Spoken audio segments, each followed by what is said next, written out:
Good evening, students, once again. Good evening, student, once again. I warmly welcome you into our English class session for today. As displayed on your screen is the PowerPoint projected to aid our class for today. Once again, my name is Mr. Oladimeji Stephen Ugidon. And the topic that I'll be treating with you in this series today is question tag, or you can otherwise call it tag questions. So for every topic you are taking into consideration or you are treating, it is very important that you understand the conceptual contents of the topic. For instance, you are dealing with question tags. You should ask yourself, what are question tags?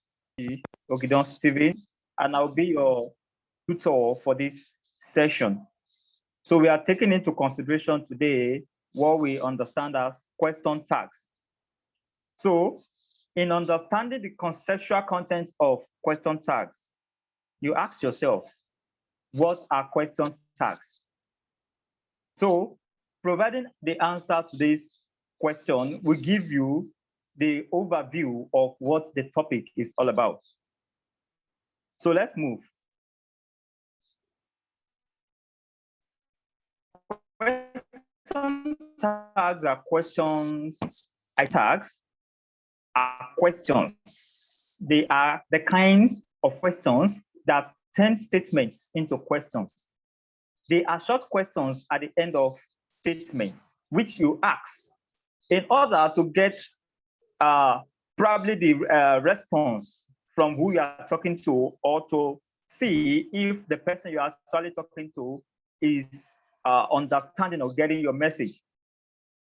So question tags are mainly used in speech when we want to confirm that something is true or not, or to engage a response from the person we are speaking to. So these question tags are formed with auxiliary verbs or modal verbs from the statement and the appropriate subject. Now, these question tags, in forming any question tag, there must be a form of tandem between the subject and the auxiliary verb of that sentence or statement. Look at an example provided here. Look at an example provided here. We are in the class. We are in the class as we are right now. We are in the class. Now, who knows if I am talking to you and you are not paying due attention to what I'm saying? So in a means or as a device to get a response from you to see whether you can vividly understand what I'm saying. So I will try to incur a kind of question to you. So that's the kind of question that will be most appropriate to what I said earlier, or my statement is, aren't we? We are in the class. Aren't we? So another example as given underneath it is, they don't eat rice in the morning. Do they? They don't eat rice in the morning. Do they? Now, these are examples of question tags as displayed on your screen. However, it is very important to note that forming or the usage of question tags in English language or in your statements is governed by some rules, or let me put it, principles, which should be mastered by all users. You don't just jump to a tag. I mean, you just decide that, okay, this is the tag that will be appropriate with the statements I'm giving. Rather, you are supposed, or you are expected to put into consideration some principles which are in line with what your statement. Just like we have it in concord. There are various principles or rules of concord. The same thing we have in question tag here. There are principles outlined for the proper usage of question tag. Let's move to the next slide. Yeah, rules of question tag. So this slide takes us to, it opens the door to see some various principles to put into consideration when dealing with question tags. Rule 1, which is very, very important, and I used to put it to my students, I will say it is the almighty principle of the question tag. This is the almighty principle of the question tag that says the basic principle. The basic principle. Now, let's see what the principle talks about. Let's see what the rule talks about. Rule 1, a positive statement should be followed by a negative tag. A positive statement should be followed by a negative tag. And a negative statement should be followed by a positive tag. This is the basic principle of question tag. Whichever question or whichever statement or question under this topic you are dealing with, you must put into consideration this almighty principle. For instance, look at examples that are given below the principle. Mary can speak good English. This is a positive statement. This is a positive statement. A negative statement is that will have not, not. That is a positive statement with ascertain. It is a statement that ascertains that that thing really happened. While the negative is the one that negates that, oh, this thing did not or does not happen. So, example 1, Mary can speak good English. This is the auxiliary verb in the statement. Can. Mary can speak good English. Now, according to the principle, we said a positive statement should be followed by a negative tag. So, and this can is a positive auxiliary verb. So, which means the tag, the element of the tag should be in negative. So, and that is why the best tag for it is what? Can't she? Can't she?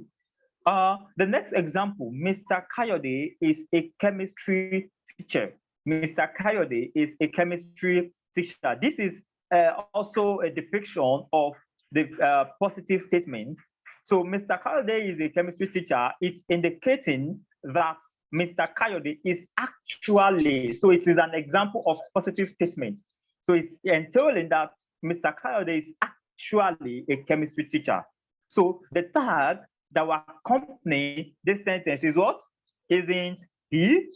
Isn't he? And please note that at the end of your tag, which is your question section of the sentence or the statement, you must apply or you must incur your question mark sign. It is very important. Without this question mark sign, your question tag is not complete. So, which means you must incur your question mark sign. I think you must have done this in your, what is it called, in your mechanics. That's the various mechanics we have in English. So example 3 here is Mr. Jerry isn't coming here. Mr. Jerry isn't coming here. So this is a negative statement because it is saying that he is not coming. The Mr. Jerry, as in fact here, is not coming at all. Sorry, let me go back to the, sorry. Let me go back to the PowerPoint. Okay, so Mr. Jerry isn't coming here at all. So it is a negative statement.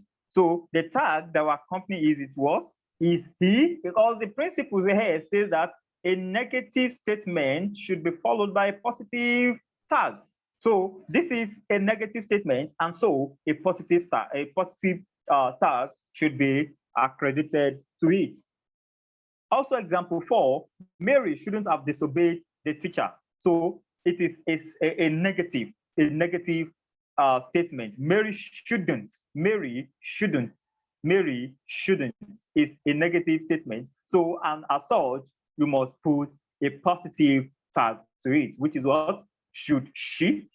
Also, the last example on principle 1 is the teachers don't teach us. The teachers don't teach us. It has been their culture. They come to school just to come and one bench the seats. So they don't come to teach us in class sessions. So this is a negative statement. So, and as such, you must provide a positive tag to it, which is what?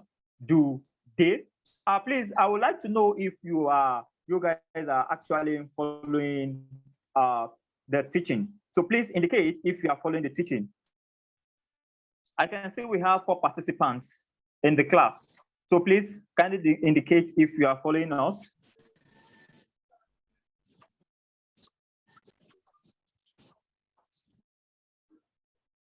Are you there?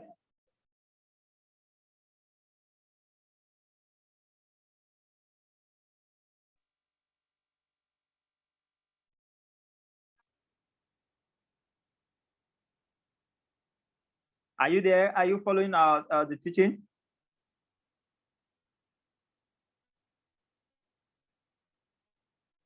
Hello?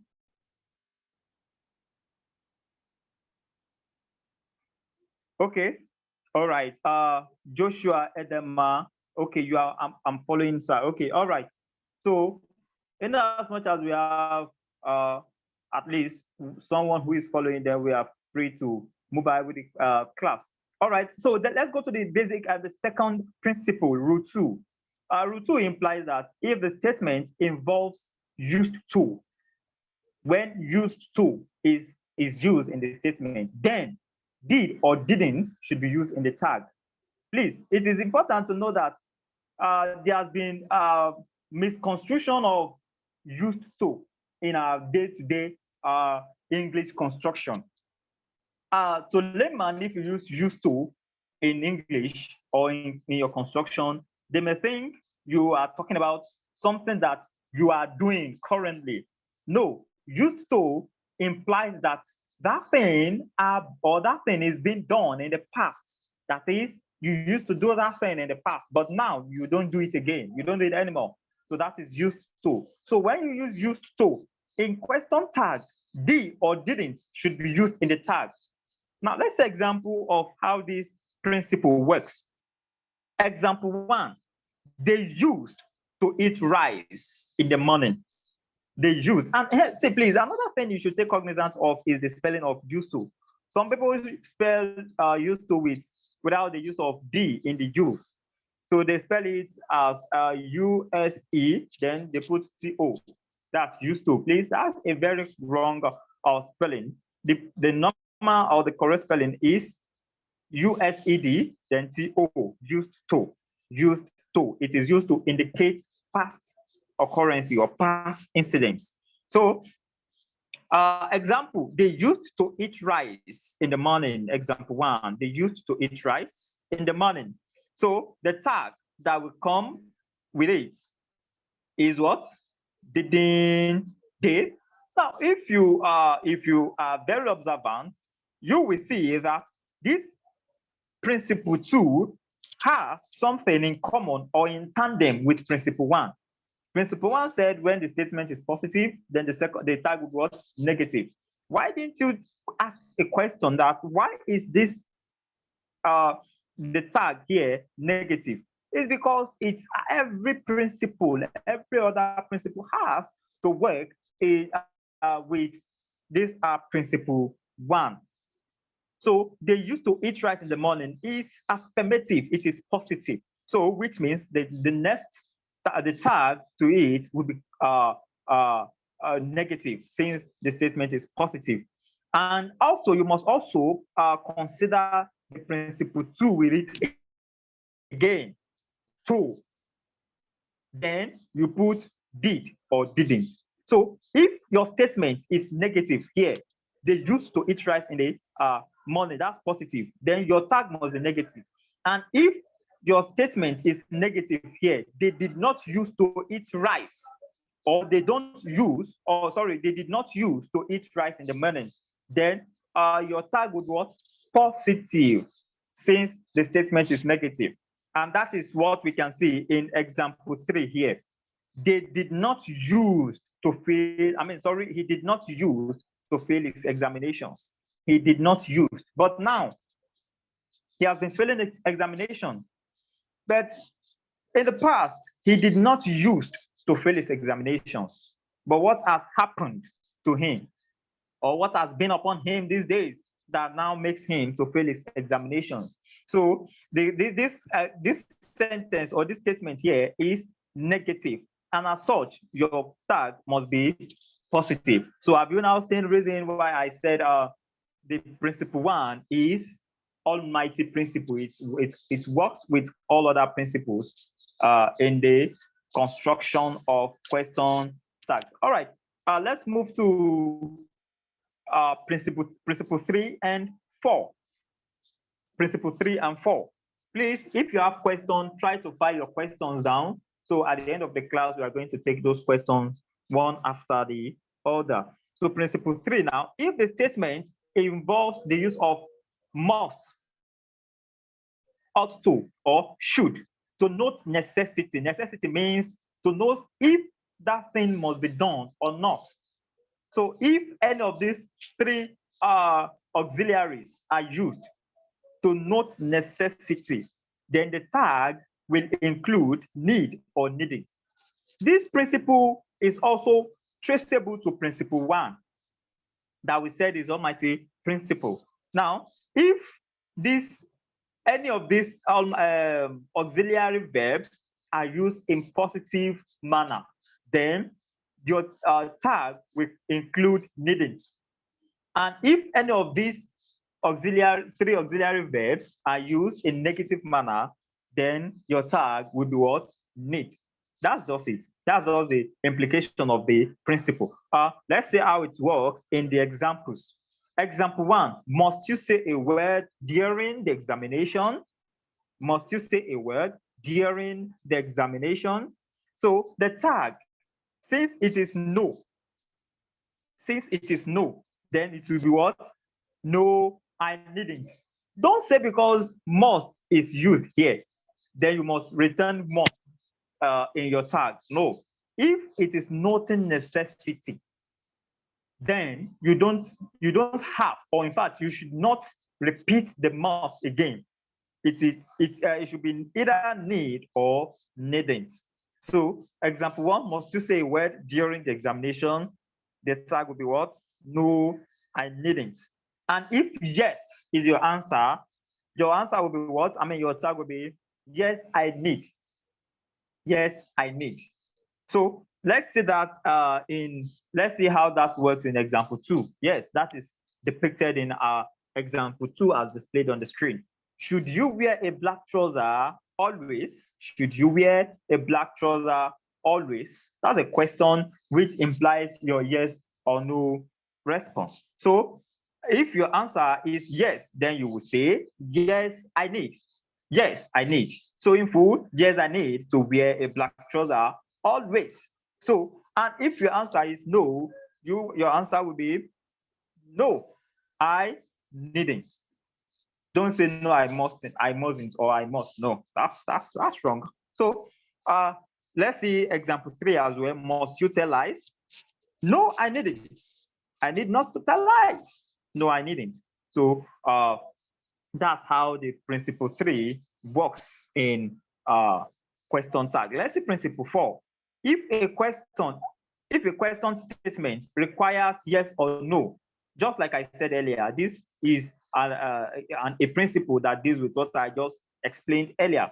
If a question statement requires yes or no answer, not should go with no, and yes when the answer is positive. So in essence, what are we saying?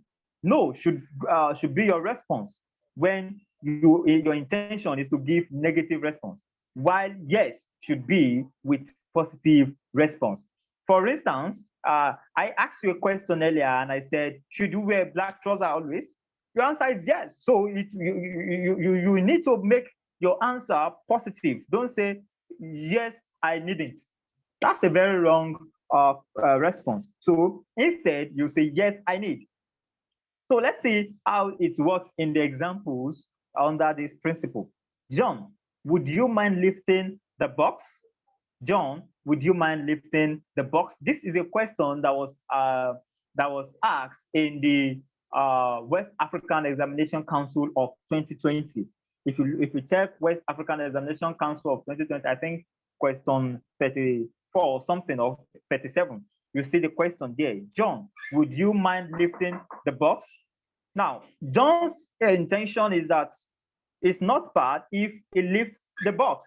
So in that case, the response will be, no, I wouldn't. No, I wouldn't. No, I wouldn't. Example 2 here. Is John among the best students in the school? Is John among the best students in the school? The answer is yes. So, and as such, it must be yes, he is, because it's a positive response. So, example 3, do you think you can win the debate contest? Do you think you can win the debate contest? So, if your answer is negative, then you say, no, I don't. But since your answer is positive, then you say, yes, I do. Yes, I do. So now there's something you need to note here. Look at this example 1. John, would you mind lifting the box? If I ask you that, John, let's assume that your name is John, and I ask you, John, would you mind taking a cup of tea with me? What does that really mean? What does that really mean? Does that really mean you don't?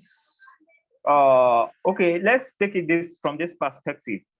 If you don't want to take a cup of tea with me, and I ask you, John, would you mind taking a cup of tea with me?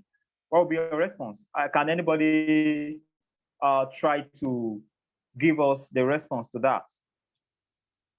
Anybody in the class who can answer the question? Your intention is that, oh, fine, you would love to have a cup of tea with me. Then I'm asking you now that, John or Joshua Edema, would you like to take a cup of tea with me?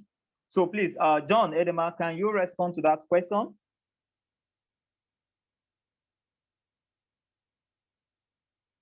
Are you listening? John Edema, John. Abi Joshua rather. Joshua, can you respond to that question? Yes. You came to my house and you like to take a cup of tea with me, and I'm asking you, John or Joshua, would you like to take a cup of tea with me? So what would be your response to that? I would. Oh, you would. Fine. That's your intention. Yes, then, okay, what?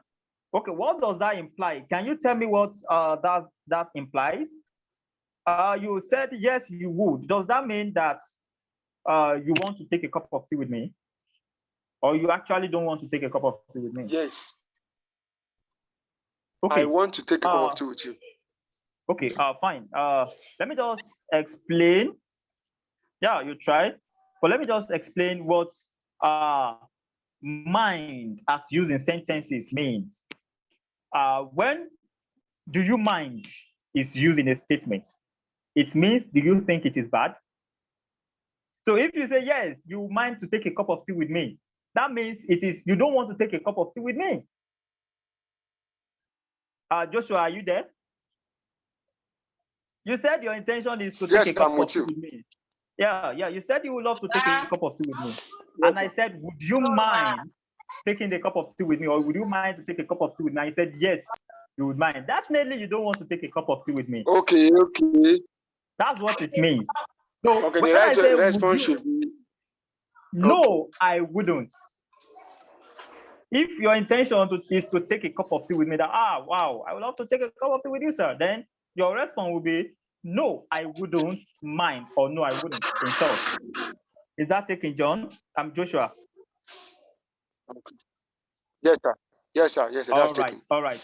All right. So please note that when "do you mind" is used in a statement, it means that do you think it is bad to do that thing. So let's go back to our projected screen.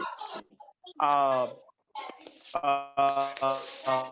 when this is done, now would John, oh wow, why wouldn't he lift the box? What's there? So he said, oh no, I wouldn't. No, I wouldn't mind. So I would love to lift the box. So hope you can understand the inference of that example.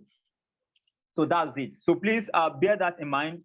These questions are often repeated in WAEC and JAM. That's the use of mind. Yeah, mind. So if I say, Joshua, would you mind to take a walk with me to school?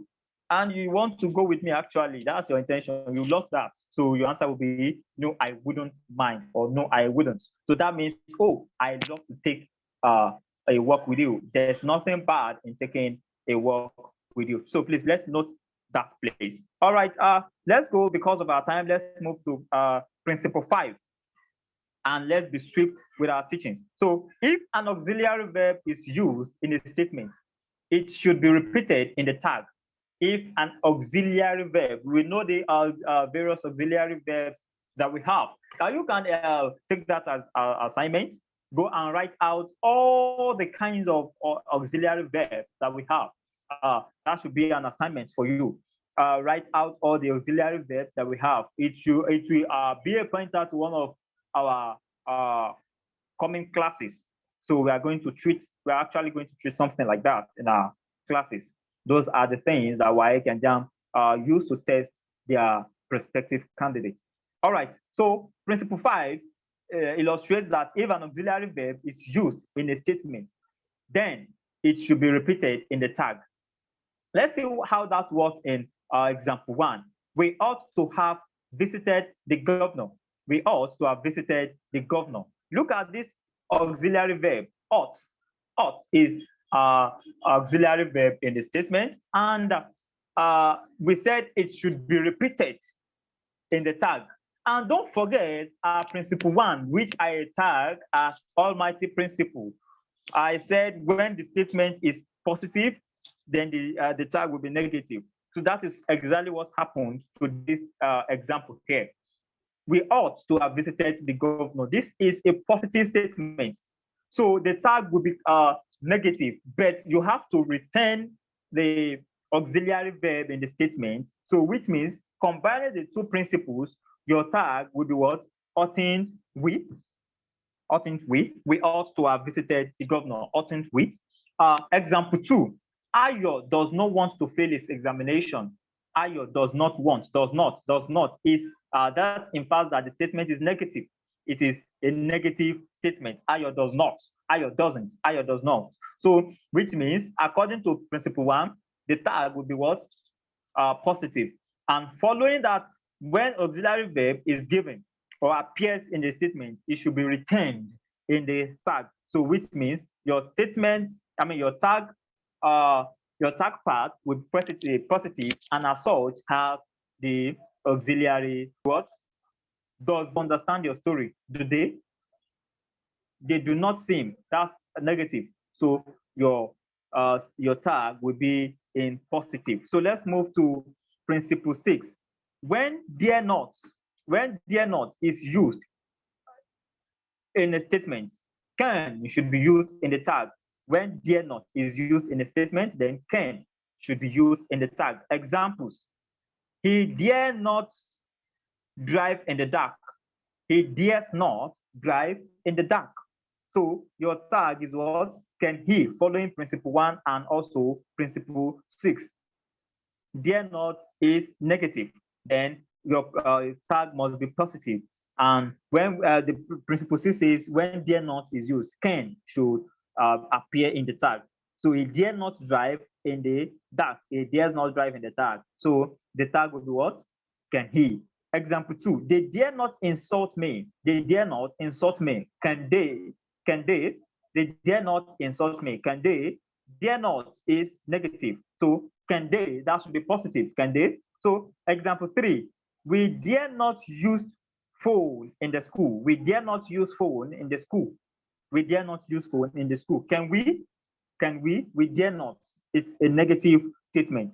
So the positive, the tag will be positive. So that is all about principle 6. Let's move to the next principle. We have about 12 principles here. So we are moving. Principle 7 says that when when am is used positively in a statement, then aren't should be used in the tag. But when am is used negatively in the statement, then am as it is should be used in the tag again.